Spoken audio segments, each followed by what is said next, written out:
Kita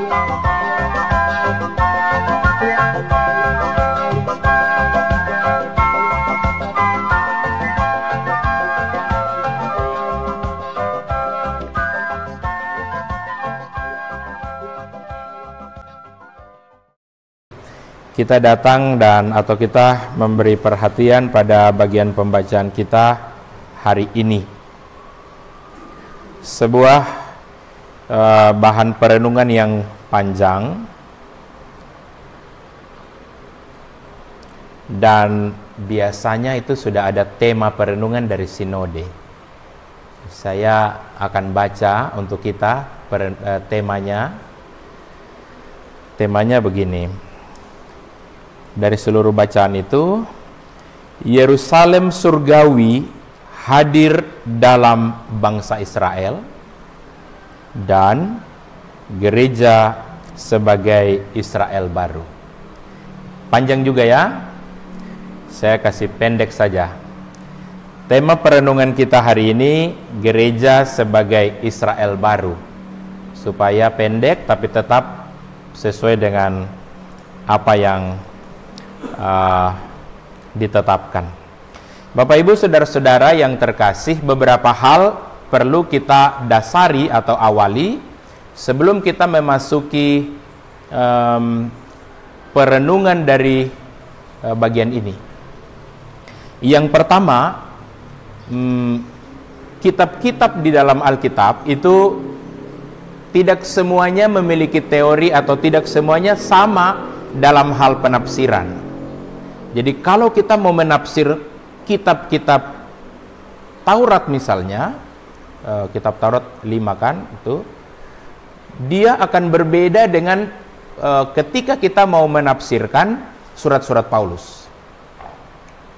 Itu ada perbedaannya, tidak bisa kita kasih sama. Kemudian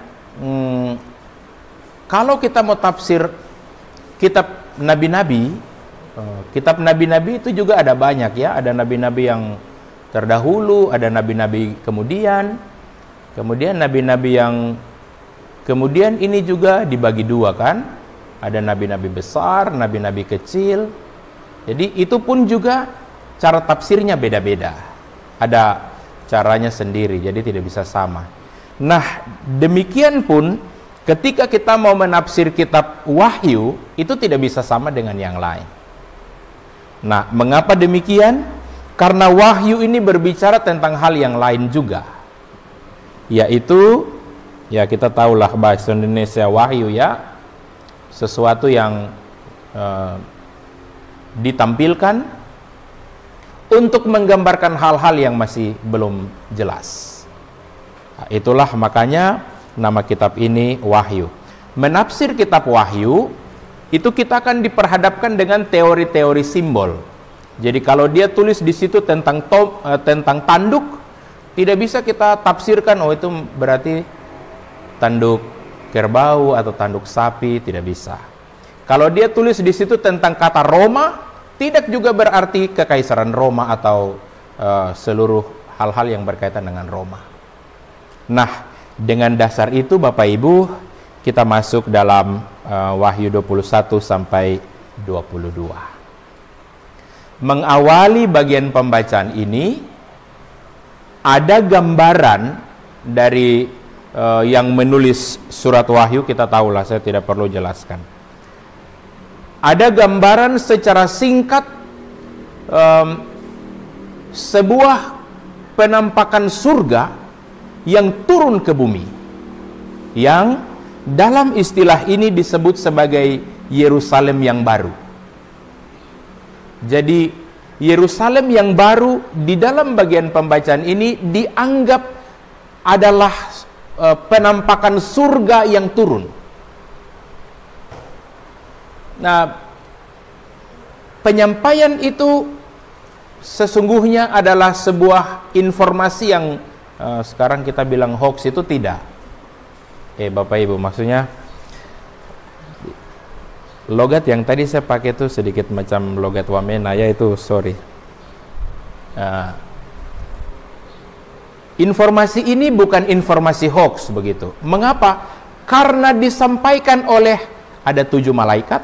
Di dalam bagian pembacaan sebelumnya ada 7 malaikat yang pegang 7 cawan murka Allah maksudnya. Lalu salah satu dari 7 itu menyampaikan informasinya tentang surga yang turun, yang dalam tanda petik Yerusalem baru, kepada yang melihat wahyu ini, yaitu Rasul Yohanes ya. Dan Yerusalem baru yang turun itu ciri-cirinya jelas, terang, bercahaya, kemudian seluruh batu-batu permata, batu-batu yang bernilai itu ada di situ. Kemudian memang tidak ada bait Allah karena Allah sendiri sudah ada di situ. Tidak perlu matahari dan bulan karena sumber terang itu ada di situ. Lalu ini yang penting, memiliki 12 pintu. 12 pintu itu kalau kita gunakan istilah matematika, dari 4 mata angin, timur, barat, utara, selatan, itu ada 3 pintu. Iya ya, di timur ada 3, di barat ada 3, di sana ada 3, selatan, di utara ada 3. Jadi 3 kali 4, 12.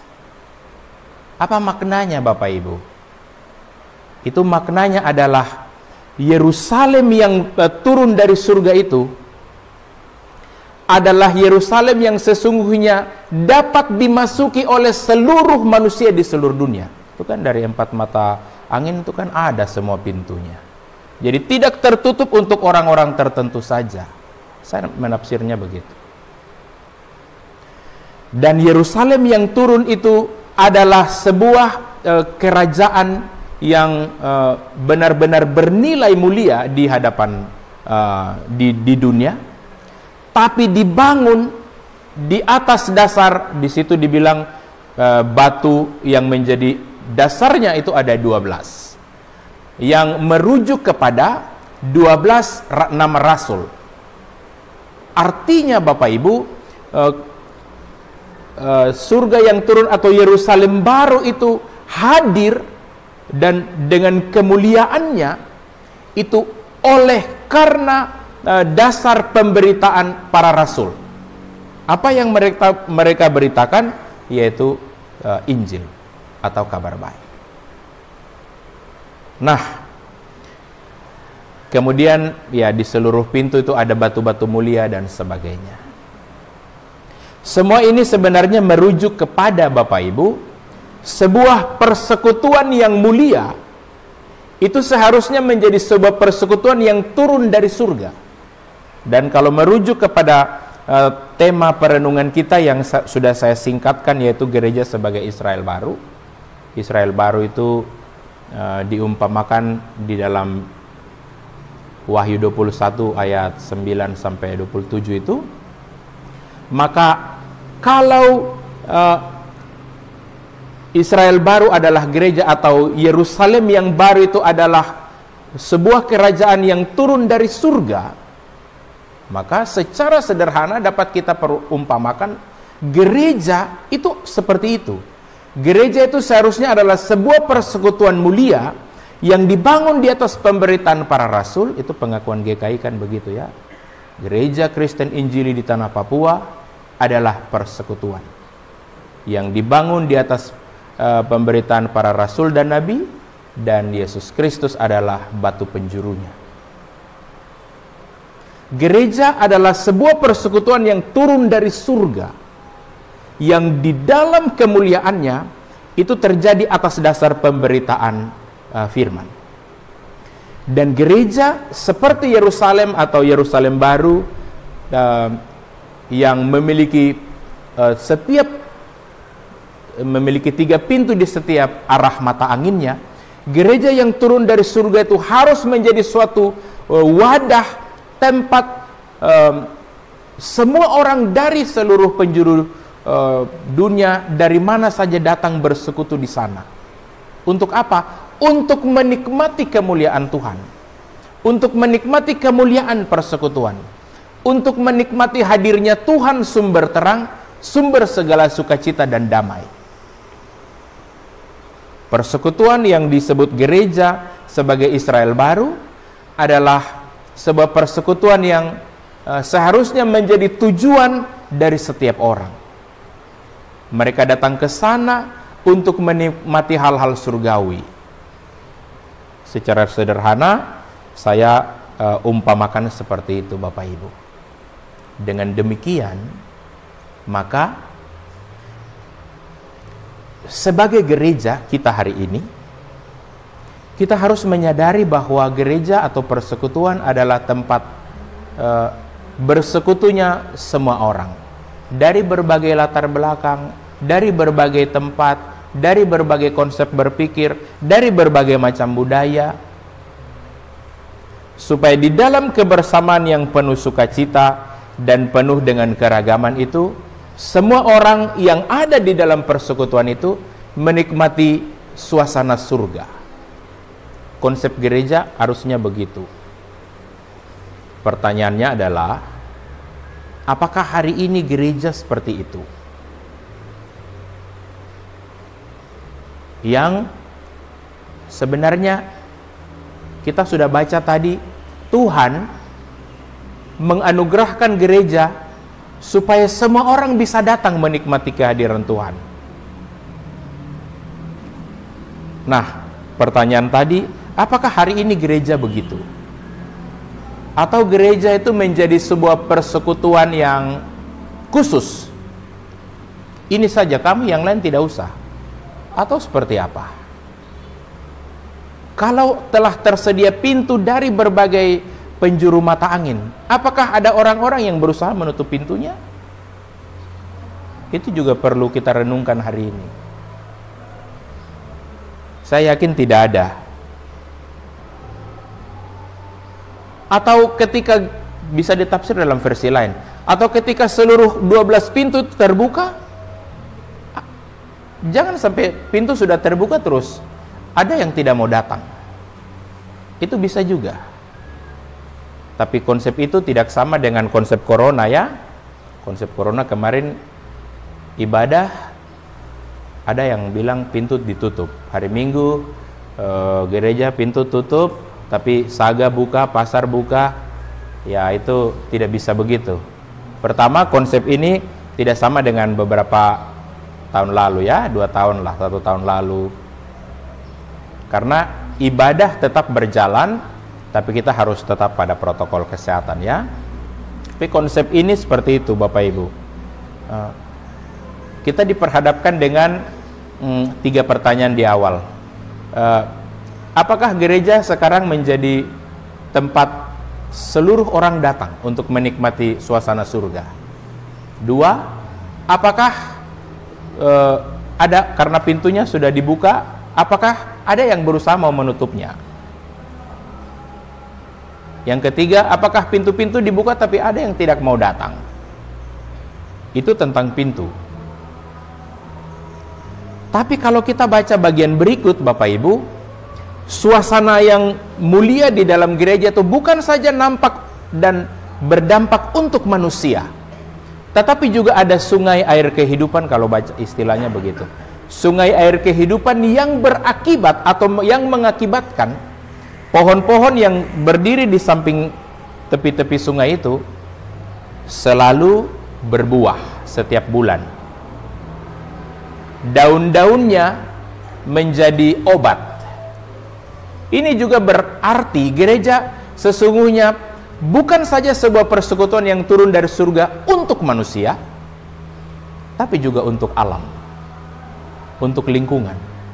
Berbicara hal ini, kita diperhadapkan dengan kerusakan lingkungan yang mulai banyak. Bapak Ibu bisa lihat kiri kanan sajalah. Bukan di kita, tapi di jauh-jauh di sana. Pembabatan hutan, pembuangan sampah sembarang, bisa juga ke situ. Berdasarkan hal ini, gereja harus juga bisa menjadi salah satu persekutuan yang memberi jawab terhadap kerusakan lingkungan itu. Bapak Ibu, itu hal pertama.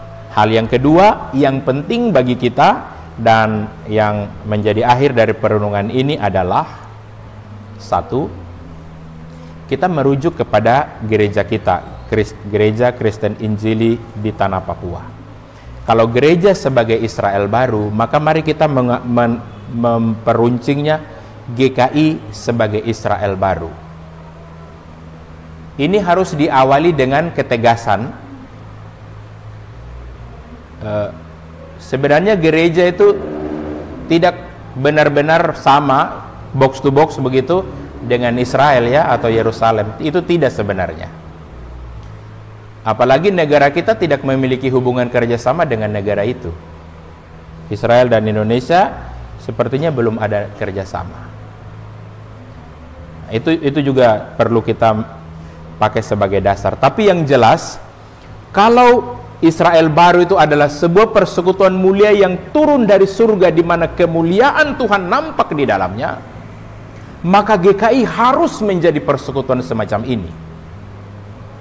Gereja kita harus menjadi sebuah persekutuan yang menampakkan suasana surga di dunia. Doa Bapa kami bilang begitu.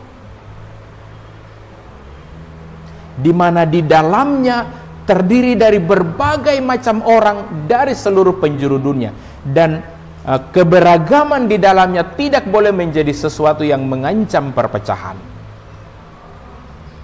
Karena Tuhan menyediakan segala akses untuk persekutuan itu. Ya, memang secara warga gereja dan pegawai atau pelayan di gereja, GKI memang benar-benar Bhinneka Tunggal Ika ya. GKI memang benar-benar Bhinneka Tunggal Ika. Masih bulan Agustus jadi pakai kata-kata itu. GKI bukan saja terdiri dari berbagai macam warga yang berasal dari seluruh Indonesia, tapi juga ada dari negara lain menjadi warga GKI. Ada pendeta GKI yang orang Jerman, ya kayak begitulah, seperti itu. Artinya memang secara persekutuan seperti itu. Tapi apakah benar-benar kita sebagai GKI sudah menampilkan sebuah persekutuan yang benar-benar harmonis, yang menampilkan suasana surga, kemuliaan Tuhan nyata di dalam setiap orang? Ataukah hanya sekedar kita memang dari berbagai ini, tapi sikap dan tutur kata serta perilaku kita selalu memancing perpecahan? Ini menjadi bahan perenungan kita.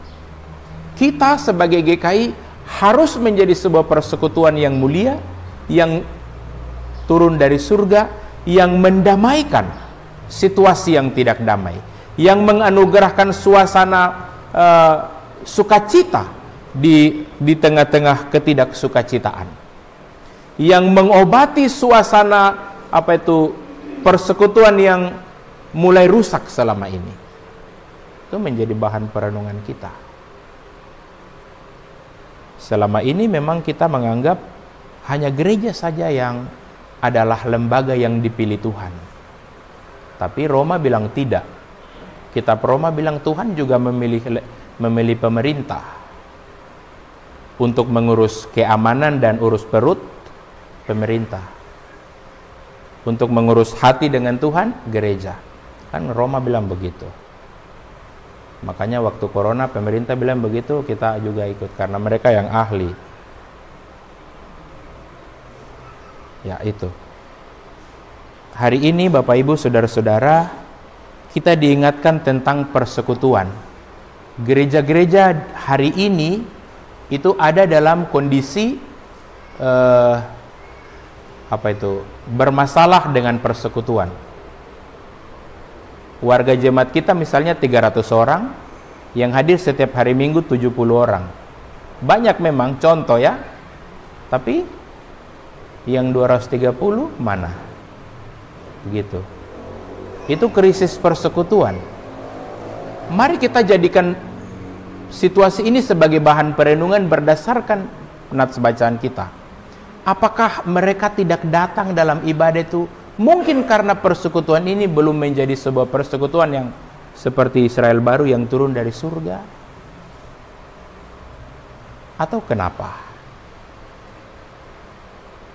perlu kita renungkan bersama, lalu kita cari solusi sama-sama supaya orang bilang sama-sama enak lah. Jangan di sini intimidasi terus, baru di sana tertekan terus. Daripada saya tertekan di situ, lebih saya di sini saja. Itu kata-katanya biasa begitu. Bapak Ibu, ini yang menjadi bahan perenungan kita hari ini. Gereja kita baru saja menyelesaikan sidang sinode.